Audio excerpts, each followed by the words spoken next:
வணக்கம் உறவுகளே. பலம்புரி பத்திரிகையில் வெளிவருகின்ற என் சோக்கன் எழுதிய அடாவடி கோட்டை அமெரிக்க உளவுத்துறை CIA-யின் வரலாறு இன்றைக்கு அடி 13 தொடர்கிறது. கியூபாவில் தங்களுக்கு முளைத்திருக்கிற புது அபாயத்தை தெரிந்து கொள்வதற்கு CIA-க்கு பூத கண்ணாடி எதுவும் தேவைப்படவில்லை. அங்கே புதிதாக சில ஏவுகணை தளங்கள் அமைக்கப்பட்டு கொண்டிருப்பதை புகைப்படங்கள் தெளிவாக சுட்டிக்காட்டின. ஆனால் அமெரிக்காவின் பொருளாதார தடைகள் மற்ற தடங்கல்களால் அப்போதுதான் தட்டு தடுமாறி முன்னேறி கொண்டிருந்த தேசம் கியூபா. ஏவுகணை தயாரிக்கும் அளவுக்கு அவர்களிடம் எது காசு? கியூபாவிடம் காசு இல்லைத்தான், ஆனால் சோவியத் யூனியனிடம் இருக்கிறதே. தன்னுடைய நெடுநாள் விரோதிகள் இருவரும் இந்த விடயத்தில் கைகோர்த்து கொண்டு செயற்பட தொடங்கிவிட்டார்கள் என்பதை புரிந்து கொண்டது அமெரிக்கா. சோவியத் யூனியனின் பிரமாதமான ராஜதந்திர நடவடிக்கை அது. இதன் மூலம் அவர்களுக்கு கண்டம் விட்டு கண்டம் பாய்கின்ற ராட்சச ஆயுதங்களை தயாரிக்க கூட அவசியம் இல்லை. குறைந்த தூரம் பாயக்கூடிய ஏவுகணைகளை உருவாக்கினாலே போதும். இந்த ஏவுகணைகள் சோவியத் யூனியனிலிருந்து பறந்து வந்து அமெரிக்காவை தாக்க முடியாதுதான். ஆனால் அமெரிக்காவிலிருந்து சொற்ப தூரத்திற்கு இருக்கின்ற கியூபாவில் இருந்து ஏவினால் அமெரிக்காவை மிரட்டி பணிய வைப்பதற்கு இது ஒன்றுதான் வழி என்று சோவியத் யூனியன் தீர்மானித்திருக்கலாம். பாருங்கள், இந்த நல்ல காரியத்துக்கு கியூபாவை பயன்படுத்தி கொள்ளுங்கள் என்று தாராளமாக கதவை திறந்து வைத்துவிட்டார் ஃபிடெல் காஸ்ட்ரோ. இனிமேல் ரகசிய உளவெல்லாம் சரிப்படாது என்று நினைத்த அமெரிக்கா கியூபாவில் சோவியத் ஏவுகணைகள் தாக்குதலுக்கு தயாராகி கொண்டிருப்பதாக அறிவித்தது. இந்த விடயம் தங்களுக்கு எப்படி தெரியும் என்றெல்லாம் சொல்லவில்லை. ஆனால் இது அமெரிக்காவுக்கு எதிரான மறைமுக யுத்தம் என்று பொறுமினார் அதிபர் கென்னடி.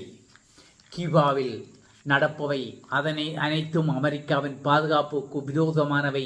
ஆகவே உடனடியாக அவர்கள் இந்த சில்மிஷங்களை நிறுத்திக் கொள்ள வேண்டும் என்றது அமெரிக்கா.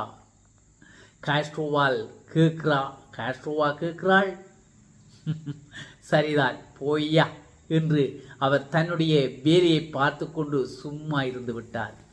ஒரு கட்டத்தில் அமெரிக்காவின் பொறுமையை கடந்து விட்டது. 1962 அக்டோபர் இறுதியில் அமெரிக்கா கியூபா மீது படையெடுக்கப் போவதாக அறிவித்தது. அதன் பிறகுதான் இந்த விவகாரத்தில் ஒரு முடிவு வந்தது. சோவியத் யூனியன் தனது ஏவுகணைகளை கியூபாவிலிருந்து விலக்கிக் கொள்ள முன்வந்தது. இதை தொடர்ந்து அமெரிக்கா தனது தாக்குதல் முயற்சிகளை நிறுத்தி கொண்டது. அப்போதும் அவர்கள் சோவியத் யூனியன் கியூபாவை முழுமையாக நம்பவில்லை. CIA தனது உளவு விமானங்களை தொடர்ந்து இந்த இரு நாடுகளின் எல்லைகள் மீது பறக்க செய்து நிமிடத்துக்கு நிமிடம் போட்டோ பிடித்துக் கொண்டிருந்தார்கள்.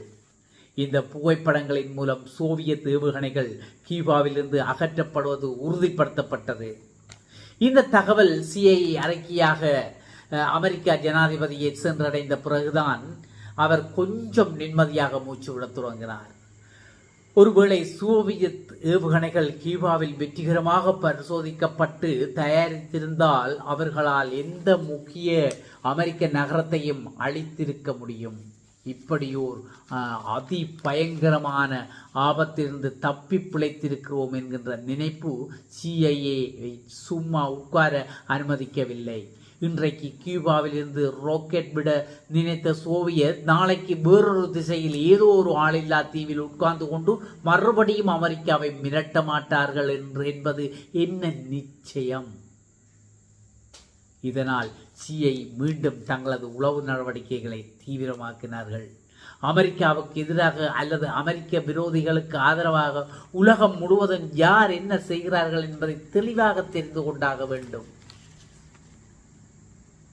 இந்த விடயத்தில் நட்பு நாடு எதிரி நாடு என்கின்ற வித்தியாசமே வேண்டாம்.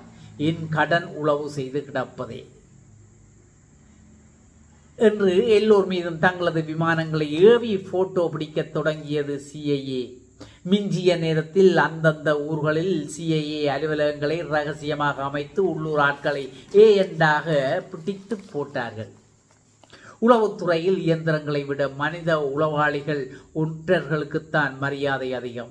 ஆனால் எல்லாவற்றுக்கும் மனிதர்களை நம்பிக்கொண்டிருக்க முடியாது. வருடத்தில் எல்லா நாட்களும் 24 மணி நேரமும் உலகத்தை தொடர்ந்து கண்காணிக்க வேண்டிய அவசியம் சிஐக்கு இருந்தது.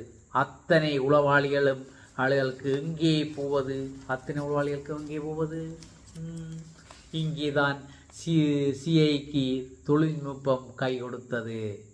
தங்களது உளவு நடவடிக்கைகளுக்கு செயற்கைக்கோள்களை பயன்படுத்த தொடங்கினார்கள். செயற்கைக்கோள் தயாரிப்பதும் அதை விண்வெளியில் சுற்றி வர செய்வதும் ஏகப்பட்ட செலவு பிடிக்கிற சமாச்சாரம். இதற்கு வசதியாக அமெரிக்க அரசாங்கம் சிஐயின் வருடாந்த பட்ஜெட்டை படிப்படியாக உயர்த்தி கொண்டிருந்தது. வெளிநாடுகளை உளவு பார்ப்பதற்காக இத்தனை $, செலவழிக்க வேண்டுமா என்று யாரும் அமெரிக்காவை கேள்வி கேட்கவில்லை. அப்படியே கேட்டாலும் 2 வார்த்தைகளால் அவர்களை அடக்கி விடுவார்கள். தேச பாதுகாப்பு, அதைவிட வேறு எதுவும் முக்கியமில்லை. 70களில் இறுதி வரை அமெரிக்கா தங்களது உளவு செயற்கைக்கோள்களை பற்றி வெளியே சொல்லவில்லை. 70களில் இறுதி வரை விமானத்தில் ஆள் அனுப்பினால் தானே சுட்டுகளை இறக்குவீர்கள். இப்போது என்ன செய்ய முடியும் என்று கமுக்கமாக இருந்து விட்டார்கள். பனிப்போரின் உச்சத்தில் அமெரிக்கா, சோவியத் இரண்டுமே இப்படி ஏட்டிக்கு போட்டியாக நவீன தொழில்நுட்பத்தை பயன்படுத்தி அடுத்தவரை உளவு பார்க்கும் முயற்சிகளில் இறங்கியிருந்தன. இதனால் சிஐஏயின் பட்ஜெட்டும் அதிகார பலமும் பல மடங்கு அதிகரிக்கப்பட்டிருந்தது. இதன் பின் விளைவு சாத்தியங்களை அமெரிக்காவோ சோவியத் யூனியனோ மற்ற நாடுகளோ அப்போது உணரவே இல்லை. சொந்த நாட்டை பாதுகாப்பது என்கின்ற நோக்கத்துடன் உருவாக்கப்பட்ட சிஐஏ கொஞ்சம் கொஞ்சமாக அதீத சக்தி வாய்ந்த ஓர் இயக்கமாக மாறிக்கொண்டிருந்தது. இப்படி அதன் பலம் அதிகரிக்கும் போது சிஐஏயின் அடிப்படை நோக்கம் வேறொரு உருவம் எடுத்துவிட்டது. கொஞ்சம் புரியும்படி சொல்வதானால், நம் வீட்டுக்கு ஒரு காவல்காரர் இருக்கிறார். மிகுதி அடுத்த அடியில் வரும். இன்றுடன் இந்த கட்டுரை நிறைவேறுகிறது.